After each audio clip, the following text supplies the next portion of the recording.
we go. Geometric transformations. There are 4 types of geometric transformations, and they are listed here. Translation. It is usually called a slide. It's the movement of the object without rotating or changing its size. Translation, you can move the object left or right or up or down. The important thing to remember is it does not change in size. Reflection, it's called a flip. Reflection is flipping the object about a line of reflection. Common reflections are reflecting over the x-axis or the y-axis.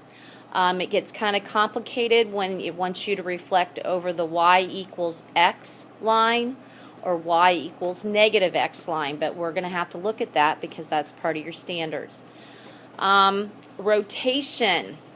Rotation is taking a figure and rotating it clockwise or counterclockwise with a certain degree. Usually it's 90 degrees or 180 degrees, and they'll also say clockwise or counterclockwise. And a dilation is something new. It's changing the size of a figure without changing the shape. So it is proportional to the original. You could either make it bigger or make it smaller. So there are examples of the first 3 transformations. These are the most common. And you see how the rotation is a turn around a point. A reflection is a flip over a line. And a translation is a slide. That particular translation is sliding in 2 directions. It looks like it went right and up, which is pretty common. They'll have you translate in 2 directions.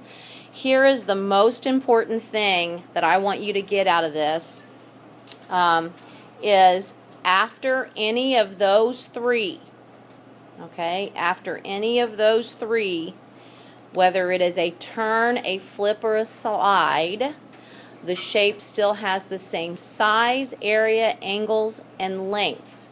You could be asked questions in reference to that, and you were on the acuity. So the shape itself does not change with any of those. It just moves somewhere. It doesn't change. It's got the same area. Everything about it is the same shape. Now, the 4th one is not, that's not the case. They're calling it resizing.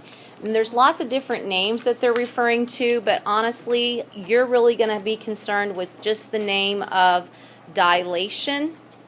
A dilation takes the shape, makes it bigger or smaller based on a scale factor, and therefore the shape is not the same, but it is proportional. So you could work out measurements and things based on proportions. So dilation makes it bigger or smaller based on the scale factor. Congruent or similar. So this is something you will have to know for the I-step. If it is one of the first 3, it is a turn, a flip, or a slide, the shapes are congruent. That means definitely they are the same measure. Okay, they are definitely the same measure. Nothing changes about them. But if there is a dilation, then they are similar. This one is definitely a dilation. They are not the same. Once we get through all of these, I need to show you like sequences of transformations, and that's what was in the acuity, where they applied 2 or 3 of these things on the same shape. So you have to know what each one of them involves. Okay, so if one shape can become another using a transformation, the 2 shapes might be congruent or similar. And this is telling you again the difference. If you haven't noticed, it's really important that you know which are which. The first 3, congruent shape. The dilation, not congruent. It's similar though and proportional. Okay, any questions about that? All right, let's go on to looking at this. I'm going to have to pause. All right, we're going to do our first transformation, and it's probably the easiest. It's called translations. So you take a shape and you translate it literally based on what it's telling you. Now, here's what I do want you to do on that worksheet that you have. In number 1, I want you to take that triangle and I want you to label the points A, B, and C. Okay, so in every geometric shape, you're going to have the points labeled with some capital letter. Don't use lowercase. And when we make our transformation, or translation in this case, you label the letters the same letter, but you put a little mark beside it that makes you realize that is the translated shape. So for number 1, translate 3 right and 2 down. Let's start with point A. I want you to literally count right 3 and down 2 and put that point in. I get that point right there. Is that where you get it? And I would label that A prime. Now take point B, count 3 units right and 2 units down. And if I can get it to show up, and label it B prime. And then take point C, count 3 units right and 2 units down, and C prime. And you would then connect the dots. And that is the translated shape. It's called the image. The original is sometimes called the pre-image. And then the new one is called the image. But you definitely label the original has just the letters, the new shape has the primes. Okay, so for number 2, I'm going to go ahead and we'll label this A, B, C, D. And that one you also translate 3 units right, 2 units down. I want you to go ahead and try that. Okay, you can check your work based on what I did up there. I went 3 units right and 2 units down. I did it in blue so it wasn't quite so confusing. But the shape should stay intact. Make sure you label the new points with primes, and it would be the same size and same shape. Are there any questions? All right, the next transformation is reflection. Here in the picture, in the diagram, you can see the original triangle ABC is reflected to the triangle A prime, B prime, C prime. Looks like it's reflected about the y-axis. They've given you some tricks on this. Maybe you can kind of like circle or highlight the important parts. Typical reflections reflect over the x-axis or the y-axis. If you're reflecting over the x-axis, like in the first example, honestly, however many points above the x-axis a point is, that's how many points below the reflection would be. That's why this is the important part right here that I'm boxing in.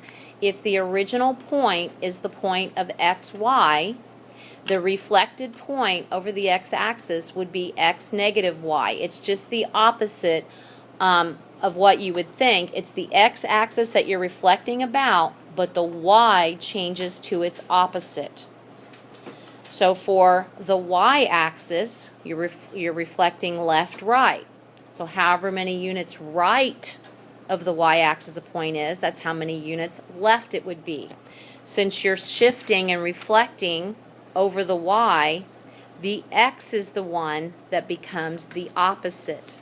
So, and if you're reflecting on a graph, literally it's way easier just to count If you don't have a graph, then it would be good to know what they've got there for the trick, that it's the opposite of what you're reflecting and its opposite sign. Okay, it gets a lot more complicated though when we have these other reflections. So this part here, when you do some problems later, you're going to want to probably keep this handy until maybe you get it down. If you're reflecting over the x, we already said, the y becomes the opposite. If you're reflecting over the y-axis, we already said, the x becomes the opposite. Now, y equal x, if you look at a graph, the line y equals x would be a line that goes through the origin and has slope of 1. Okay? It has a line of y equals x. It has no y-intercept listed at the end, so that's why it goes through the origin. There's no number in front of the x, so the slope is 1. So it goes uphill like that. So that's kind of a standard line that you're going to study off and on throughout different things.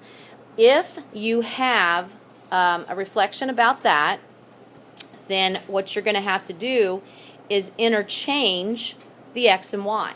When you interchange the x and y, you would get your reflected point. So if it's the normal y equals x, you interchange your x and y. But then now, if it's y equals negative x, what's different? How would that line look as opposed to what I have on there already? Margo? The slope would be a negative. The slope would be a negative slope, so the line would be going downhill just like this. Okay, so you would be reflecting over that line. So not only do you switch them around, you negate them. Okay, so it's a switch and a negate, means you change both signs. So you interchange the two numbers, the two coordinates, and you change the signs. Okay, we're going to do a practice of those, so I'm going to have to pause the recording. So number 1 is different than any of the examples that I said as far as reflection, but it's not difficult. Reflection across the line x equals 1. Who can tell me what the line x equals 1 looks like? Where is the line x equals 1?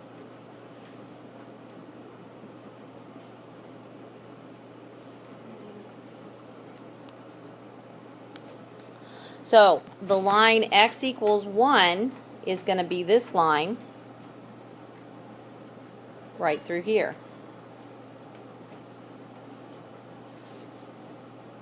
Okay, so now what that means for us as far as reflecting, however many points or however many units the point is from that line, you reflect over it that many points. So I'm going to call this A, B, and C. Point A. How many units from that red line is it? 1. So I'm going to come up with, let's go purple here. It's 1 unit left, so we've got to go 1 unit right. That would be A prime. B. How many units right is that point B? 3. So we're going to go 3 units left.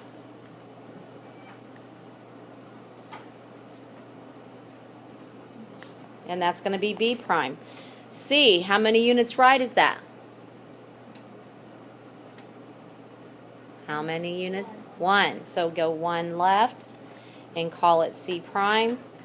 And this would be the triangle reflected over x equals 1. Okay, the other ones I want you to practice and we will look at tomorrow.